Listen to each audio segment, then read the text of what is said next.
Coming to you live from the Bridget Mabanda Justice College, I'm Ziyanda Ngcobo, and as we do every week here on Channel 405, we bring you a roundup of all the testimony at the Madlanga Commission of Inquiry. It was a short week of 4 proceedings with only 2 days of sittings, and one of which we heard from suspended head of organized crime, Major General Richard Shibiri, and self-styled crime intelligence agent Brown Mogotsi made a brief appearance after he was supposed to testify on Monday, but submitted a medical note that Madlanga described as useless. I'll have all of that and more. Stay with this particular wrap.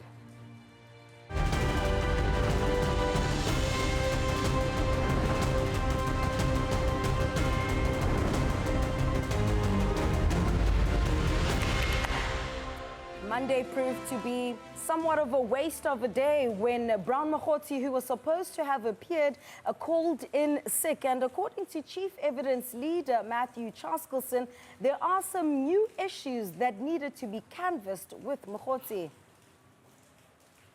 Today's witness was going to be Mr. Mogotsi, and although he's already testified extensively here and in Parliament, there were several important topics that we wanted to canvass with him, which haven't yet been canvassed either before here or Parliament. Unfortunately, this morning we received a message from Mr. Mogotsi saying that he is ill, and he has undertaken to get us a medical certificate in the course of the day. It's a very unfortunate situation. I would ask that we don't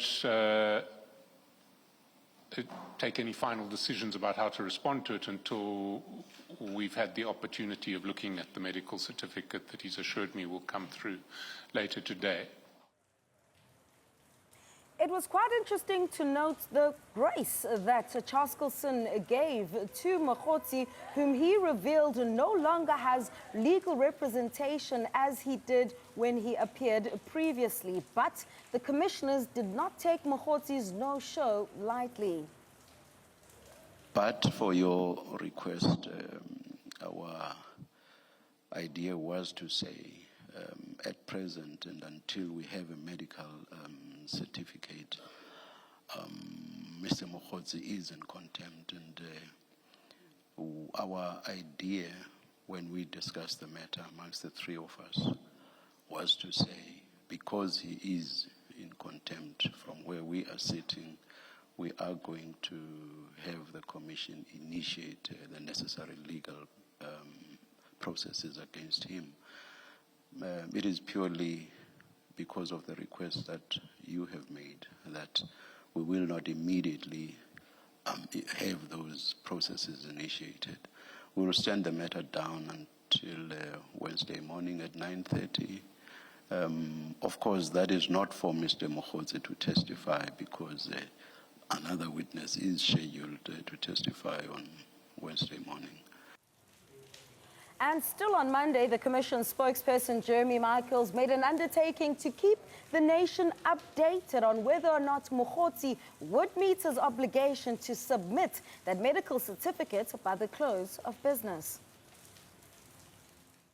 The judge, Justice Madlanga, did indicate that were it not for the evidence leaders' intervention, and basically Advocate Chaskelson indicated to the Commission that Mr. Mogotsi has been cooperative thus far, and under those circumstances, he then requested that Mr. Mogotsi be given the opportunity to consult a doctor, and let's see what comes from that. But I think the commissioners, through Justice Madlanga, have clearly indicated that they are not going to tolerate witnesses, coming up with last-minute illnesses, and they certainly are taking it very seriously, to the extent that, the Commission has the option to find that he is in contempt, the Commission will deal with that on Wednesday morning, depending on what transpires between now and then. But the Commission does have the option of applying for a warrant of arrest for Mr. Mogotsi, if that is necessary. And as Monday proved to be a wasted day, it made it more difficult not to ask questions about how advanced discussions are between the Commission, the Presidency and the Justice Department about extending the tenure of this inquiry. And this as we are less than 2 weeks away from that 17th of March end of this official period when the Commission is meant to conclude its work. On the question of scheduling, no doubt this is another day that is lost to the Commission. Not entirely, because we do have a lot of work. We will use the time that is now available to us, to the Commission, to deal with a number of pressing matters. But without a doubt, it is a day lost in terms of witness testimony. And that, needless to say, has an impact in terms of, the Commission schedule, because we have a very carefully planned schedule. And when we lose days like this, I think this is the third day that we've lost due to a witness being sick. That does create issues in terms of our planning going forward. On the question of our engagement with the Presidency, that is ongoing, but as we have said previously, it's 15 days away from our deadline on our current mandate, 17 March. And there's no doubt that there is going to have to be an adjustment of the Commission's terms of reference in terms of the deadline for our final report. So ultimately, Mogotsi did honor his end of the bargain and submitted his medical certificate by the close of business on Monday. And here's security expert Eldred de Klerk on why he believes Chaskelson was doing Mogotsi's bidding during that plea earlier on that day. The evidence leader goes to bat for a witness who to date has cooperated with the Commission in large part. Because that's part of the credibility, whether you're a reluctant or hostile witness, or whether you're a cooperative witness who complies with requests from the Commission.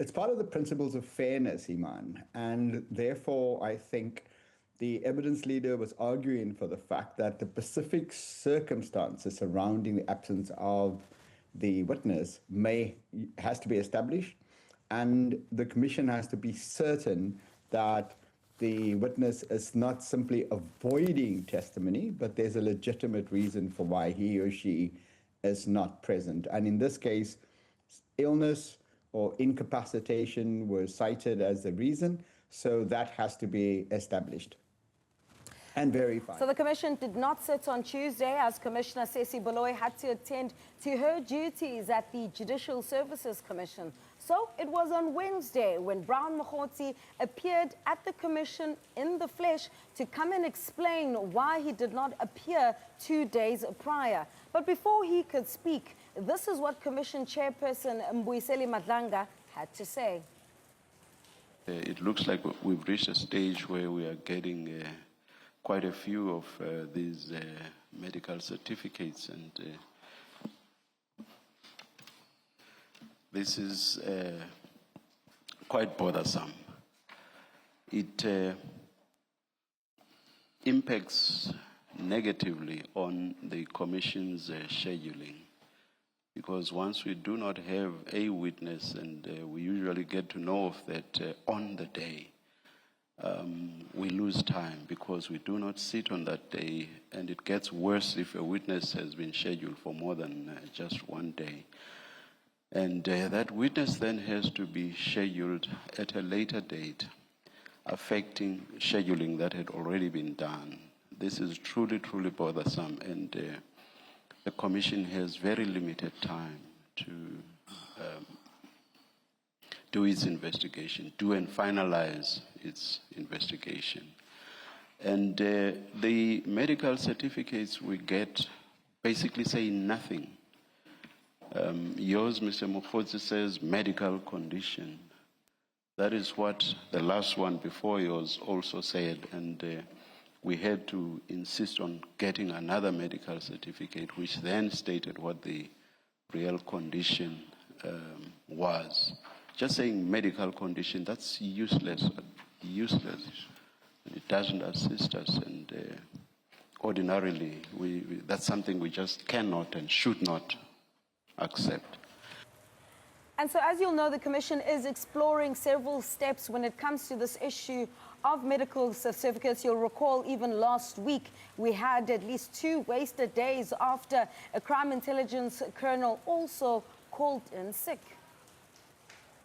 We are aware that there are regulations that govern the medical environment, and we believe that we are entitled to call upon the medical doctor concerned to actually explain what the medical condition is, but because of the confidentiality that attaches to people's medical conditions, that's something we should do in a private session.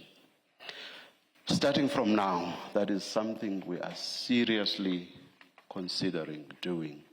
In addition to that, we are also entitled to furnish the medical certificate to the council that governs the medical profession, for it to inform us professionally whether what's written on the certificate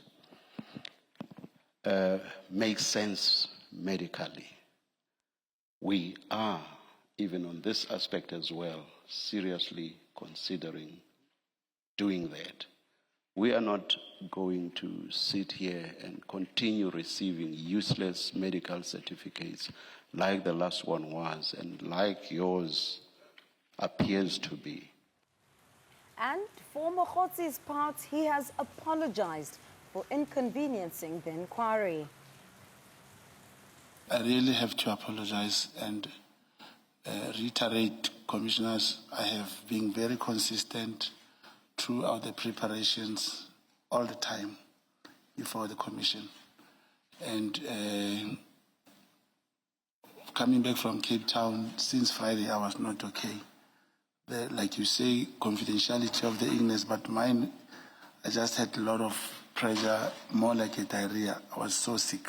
I'm still not well, but I thought, because if for the Commission's information, throughout the engagement, it is me who suggested that day to the evidence leader.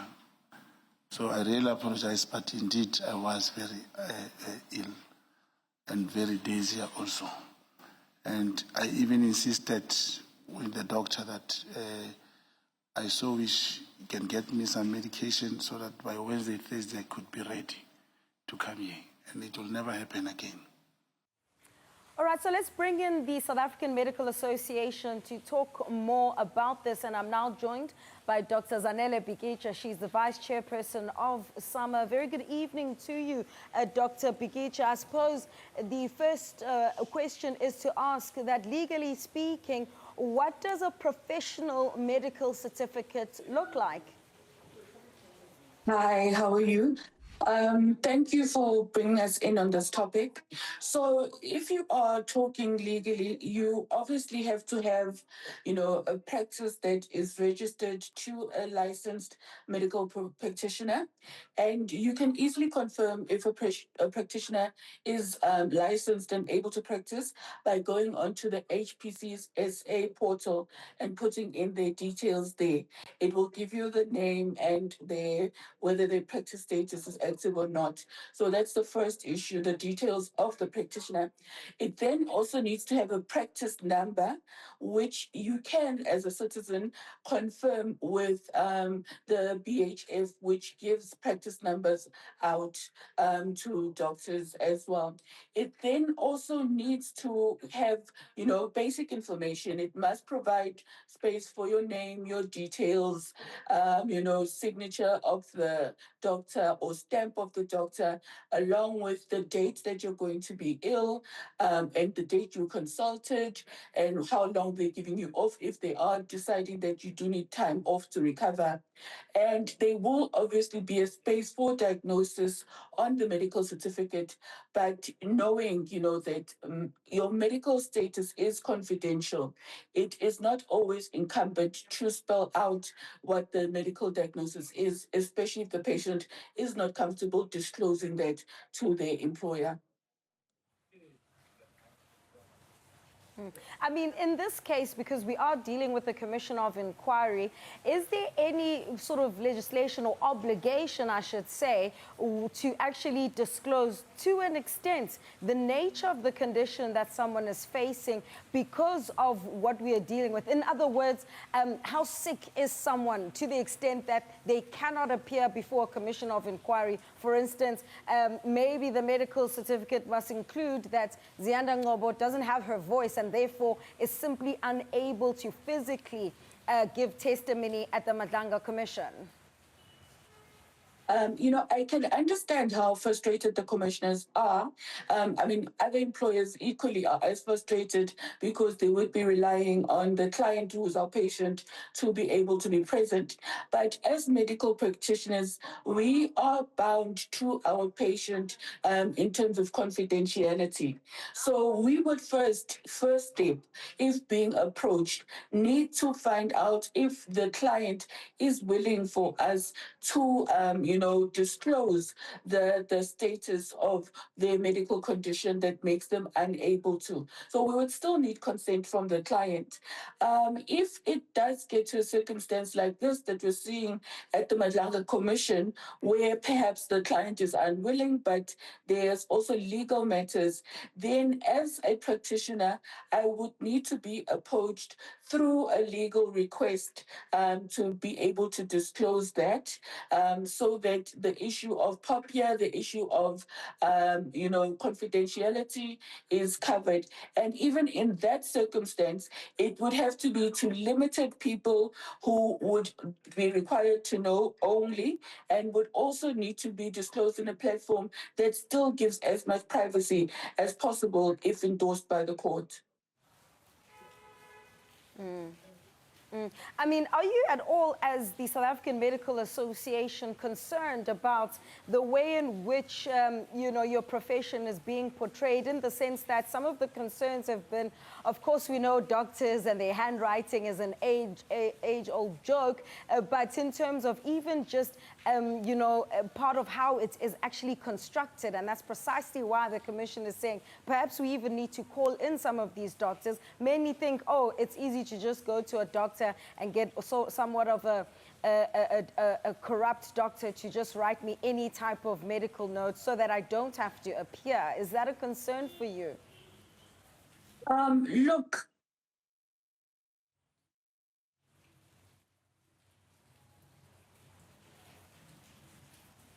for a medical practitioner to be able to decide what is in, the interest, of their client in terms of confidentiality. So that people need to understand and respect. As practitioners, you come to us with very sensitive information, and we have taken an oath to keep secret to that. So the public just needs to understand that that is our first, liability as medical practitioners. But to say out there, equally, we do not want to be in disrepute as doctors, where we are portrayed as people that can just give fraudulent medical certificates, and you'll come, we'll write them, we're selling them. That in itself, puts our profession into disrepute.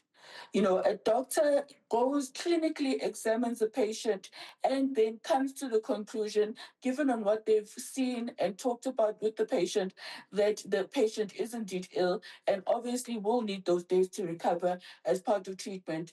But with that being said, we also, as practitioners, need to take the responsibility of making sure that we have satisfied ourselves when writing, our medical certificates. And we do also know that there are some fraudulent medical certificates out there, which may not necessarily have come from the doctor. So at points in time, it's important to try and make your certificates as personalized as possible so that they're not easy to replicate. But we do ask that if the public is aware, you can report fraudulent certificates to the HPCSA, and they will then be able to make a formal inquiry. So that is there, but I still want to reinforce the absolute prerogative of a doctor to keep confidentiality of the client, and also to say that with our profession, yes, sorry. Yeah. All right, Dr. Zanele Pikicha, that's all we have time for. She's the Vice Chair of the South African Medical Association, speaking on this issue of medical certificates. Sorry to cut you short there. We are completely out of time, but it's certainly an issue that is a sticky point for this Commission of Inquiry as it races towards that 17th of March deadline. All right, so after this, I'll take you through the testimony of suspended head of organized crime, Richard Shibiri.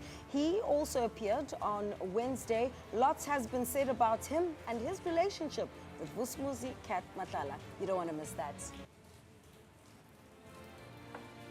Welcome back. Thanks for staying tuned to Newzroom Afrika Channel 405. We're still bringing you a roundup of what's taken place at the Madlanga Commission of Inquiry. So, once Brown Mogotsi concluded his brief appearance, it was then the turn of suspended head of organized crime, Major General Richard Shibiri. You'll recall that he's accused, amongst other things, of assisting the Big Five cartel with several matters ranging from interfering in murder investigations right through to allegedly bribing members of the judiciary to secure bail. Now, during Crime Intelligence Head Dumisani Khumalo's testimony, he also told us that the conglomerate's core activities were drug trafficking and contract killings. Now, this was also included in the more than 80-page statement by Shibiri. My involvement in the matters reference before the Commission must therefore be understood within the context of long outstanding operational policing responsibility, lawful engagement with investigative sources, command oversight of complex investigation, and institutional obligation to combat organized crime. Sorry, General, before you proceed, 35.2, what do you mean by investigative sources?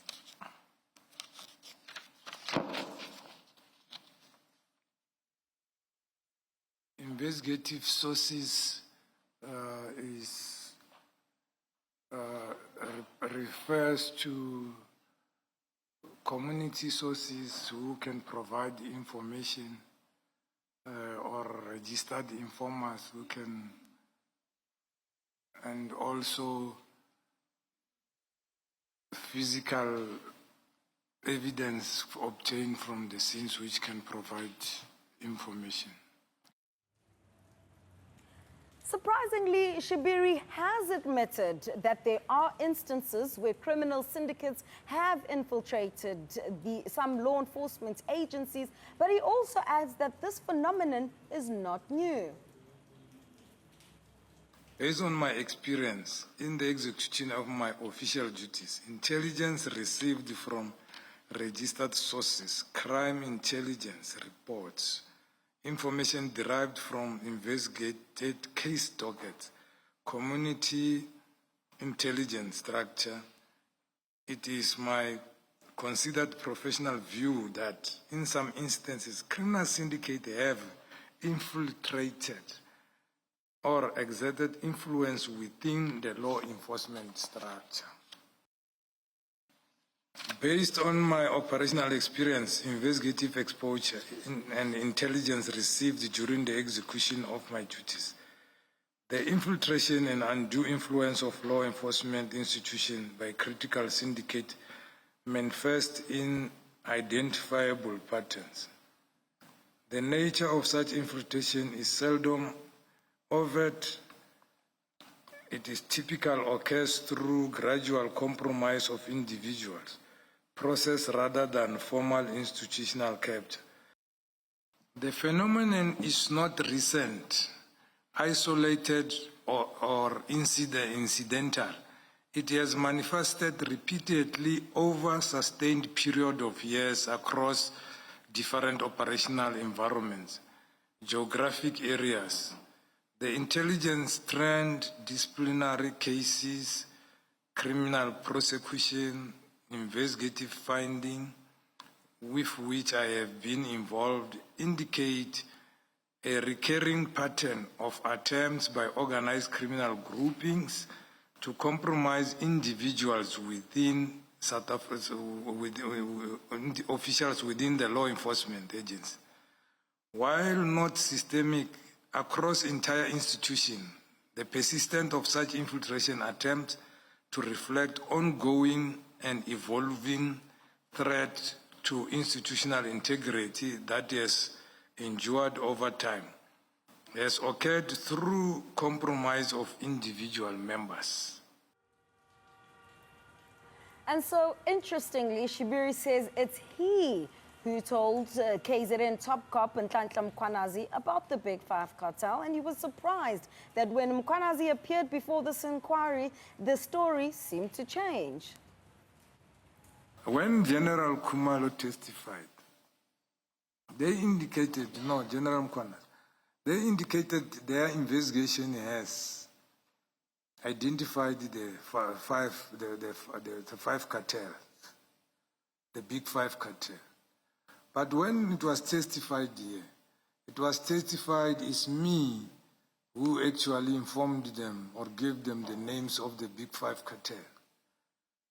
I asked myself, and they continue talking about it here and everywhere. So I asked myself, the same people who have got protection 24 hours against the same cartel, they don't even bother if they say they got the names from Shibiri, nothing will happen to me. So I became worried. I said, even the commission entertained that thing, not seeing there is a danger there. Because if I told them as what? As giving them information to work on or what? Other than the theories they are coming with about me. So I even tried to request for threat risk assessment, and I didn't even get any response. So Shibiri also took aim once again at Mkhwanazi for what he says was a misrepresentation of a drug bust that took place, which saw other officers from Gauteng arrested. And this was a drug bust that took place in Durban, and those drugs were later transferred to Port Shepstone. This was around 2021.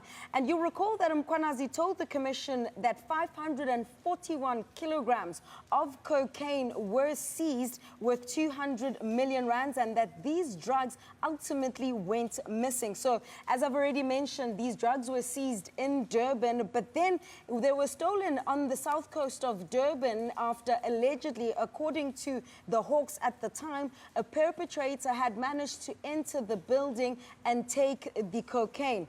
But Shibiri says, contrary to what Mkhwanazi actually told this commission of inquiry, he claims Mkhwanazi misidentified the unit that was in charge of that operation. What are you talking about when you say the 2021 drug trafficking issue? I'm referring to the statement made by witnesses here to say there were members of the South African Police Service who were arrested with a big consignment of drugs in Al Road in Johannesburg in 2021.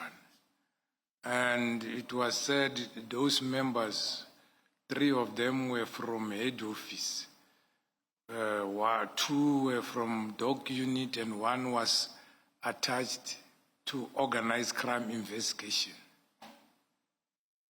So I want to clarify that indeed that statement was incorrect, that the members were from organized crime.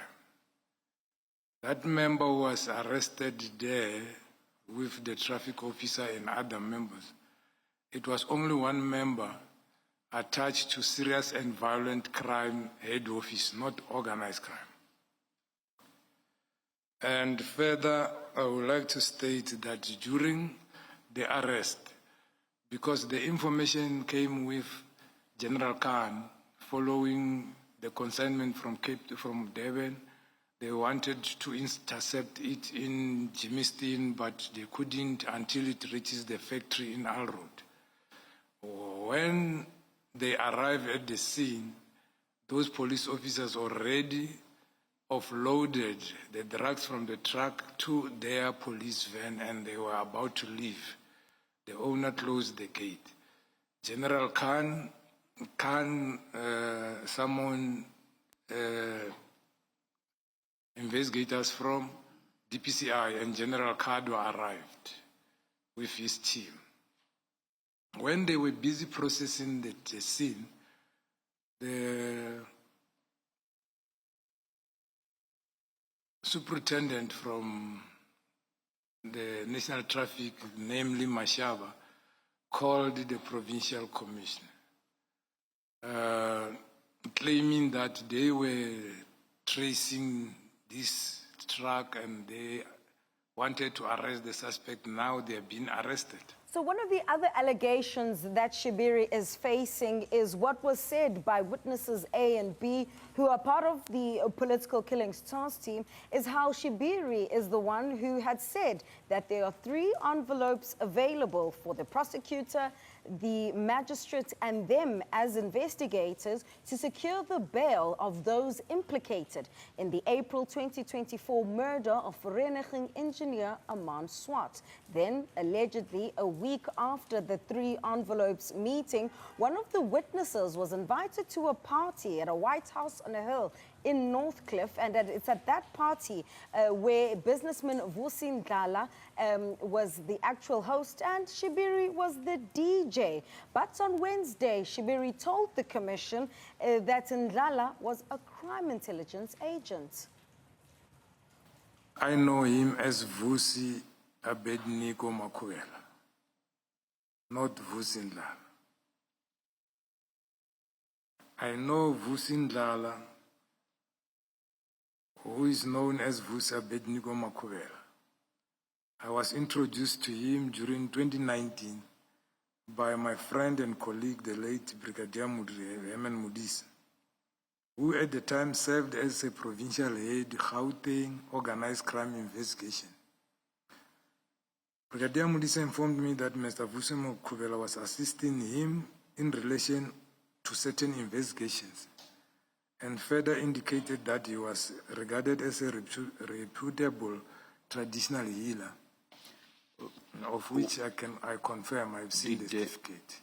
Did Brigadier Modise tell you what the nature of the assistance was? Yeah, it was providing information on cases which he was investigating, which he was following up. In what manner exactly would he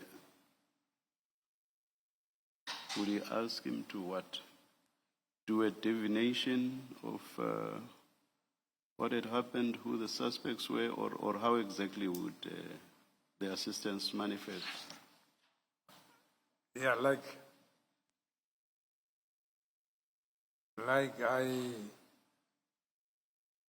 I know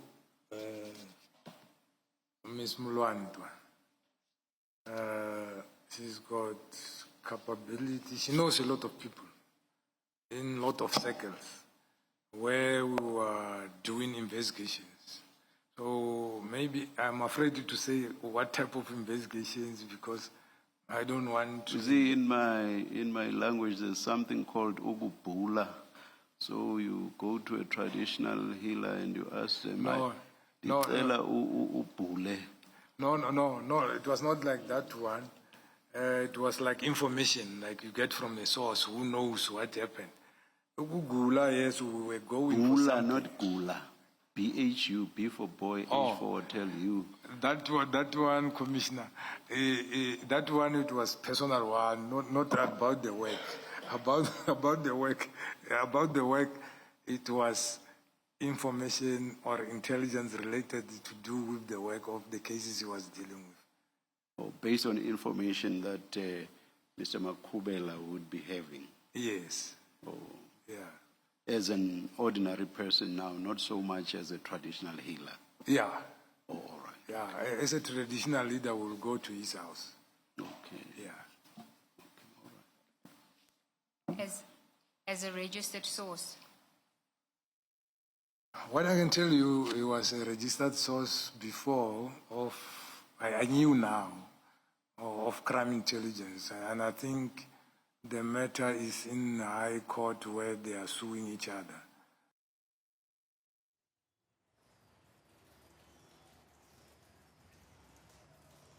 And so on the matter of Shibiri's alleged uncomfortable relationship with Vusmuzikat Matlala, he testified about how he only met the private security owner for the first time in September 2024 at Shedrick Sibiya's home where an engagement party was taking place. He says they went on to then form their own personal relationship and they would speak about personal and sometimes even legal matters. And so it's during these exchanges where Shibiri says Matlala complained to him about the tweets of gossip blogger Musa Kaula, who had been posting about Matlala's private life. And you'll remember those WhatsApp messages where Shibiri allegedly called Musa Kaula Chomi. Do you remember that? I have further noted testimony before commission in which Sergeant Kosi was questioned regarding certain WhatsApp communication that I had shared with involving Mr. Vus Matlala and reference to Musa Kaula. The manner in which this communication were characterized before the commission consists a misinterpretation of true factual position. And then Shibiri had to explain why he received 70,000 rand from Matlala. He claims this was a loan that he has since paid back. I confirm that the funds were utilized solely for the vehicle repairs and were not connected to any way to my official duties or any operational matter. The loan has since been repaid in full through my own earnings and proceeds derived from my livestock and personal saving. Mr. Matlala deposited the agreed amount into my son's bank account, forwarded a proof of deposit to me via WhatsApp. My son confirmed the receipt telephonically. My son's bank statement reflected deposit is there to a charge as Annexa RS5. The Annexa will depict proof of deposit, payment of the mechanic, purchase of the vehicle parts, and quotation from the mechanic attached as Annexa RS6 and Annexa RS6A. And then there was the issue of how Shibiri allegedly told witnesses A and B after the takedown operation at Katiso Katie Molefe's home that the people that they were investigating were very dangerous. Now, you recall that witness A said that after that particular apprehension of Molefe in December 2024, they received a call from Shibiri who informed them that Molefe formed part of a group of business people who had mining interests in the northwest, and including a close associate of EFF leader Julius Malema. It is there that the name of businessman Ziyanda Ngcobo came into play. I cannot recall any discussion informing or suggesting that national deputy. It is It's changed. supposed to be a deputy national commissioner. Commissioner, yes. Lieutenant General Shibiri had close relationship with Mr. Julius Malema, who is alleged to be associated with individual named Ziyanda Ngcobo. I do not know whether Lieutenant General Shibiri has any personal or professional relationship with Julius Malema, with Mr. Julius Malema, except that to state that there have been some cases where were referred to General Shibiri by Julius Malema for investigation, just like any other member of public. I remember he once asked me to intervene on the kidnapping of Mrs. Likhale and her child after he received a call from Mr. Malema to intervene. All right, let's take a short breather, but when we come back, I'll tell you more about a surprise interlocutory application from Northwest businessman Sulaiman Karim. Lots came out from that. Stay tuned.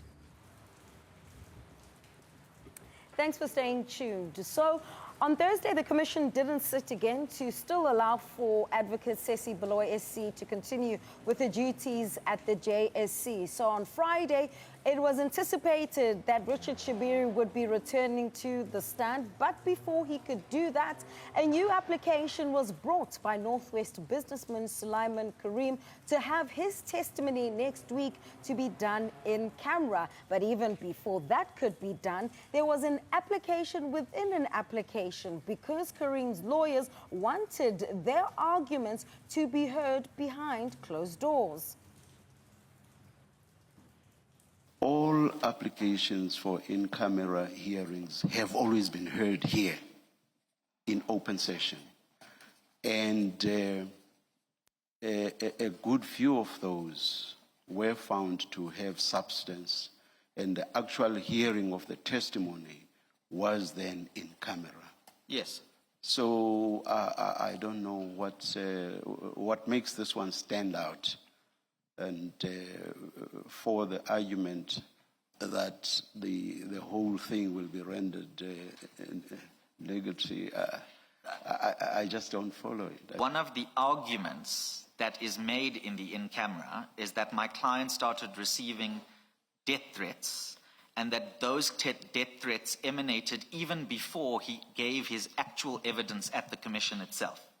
And so my client's position is that he is being subjected to those death threats regardless of the actual evidence he is going to give.